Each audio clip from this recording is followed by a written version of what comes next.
ভক্তদের জন্য একটা জিনিস ভাইয়া, আপনারা আমরা জানি যে আমরা সবসময় আপনাদেরকে হয়তো বা মুখে হাসি ফোটাতে পারি না এজ এ প্লেয়ার, বাট আমাদের চেষ্টার কোনো কমতি ছিল না। এবার আমরা অনেক পরিশ্রম করেছি, অনেক চেষ্টা করেছি। হোপ যে আমরা নেক্সট টাইম এই জিনিসটা পূরণ করতে পারবো। Thank you. আই থিঙ্ক আমি এটাও মানি যে আমাদের চেষ্টায় কোনো কমতি ছিল না, বাট আই থিঙ্ক আমাদের হিসাবে একটা কমতি আছে। বাংলাদেশ আমি দেখছি কোনো ম্যাচে হিসাব করে ব্যাটিং করে না, বাট আমরা 200 রান ফেস করতে গিয়েও যে লেন্থে ব্যাট করি, আবার 50 রান, 100 রান, 125, 30 রান ফেস করতে যেয়ে ওই রকমের ব্যাট করি। আই থিঙ্ক এতে তো ম্যাচ জেতা সম্ভব না আমি মনে করি।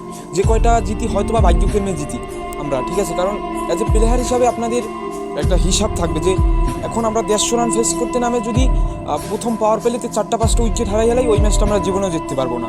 আমরা 200 রান করতে যে 200 রান ফেস করতে যেয়ে যদি ভালো পারফর্ম করতে পারি, আই থিঙ্ক উইকেট ভালো 200 রান ফেস করতে গেলে পাওয়ার প্লেতে উইকেট যাওয়ার 100% সংখ্যা থাকে, বাট আমার জ্ঞানে কয় যেটা।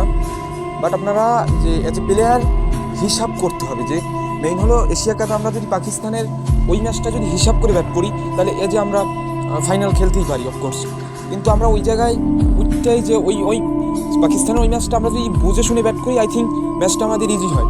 আমরা 120 বলে 135 রান তুলতে অবিশ্বাস্য কোনো জিনিস না, যেটা আমরা টোক্কাইয়ে খেললে টোক্কাই রান বাইর হলে আমরা ম্যাচটা ইজিলি জিতি, কিন্তু জিততে পারিনি। এর জন্য আই থিঙ্ক জিততে পারিনি, তা নিয়ে তো আর এখন কোনো কথা নেই, কিন্তু নেক্সট ম্যাচ আমরা জিততে চাই। বাট হিসাব করে প্রত্যেকটা ম্যাচ খেলতে হবে, সেটা হতে পারে টেস্ট, সেটা হতে পারে ওয়ানডে, সেটা হতে পারে T20, যেটাই হোক হিসাব করে ব্যাট করতে পারবো, রানের সংখ্যা দিকে ব্যাট করতে হবে, ঠিক আছে।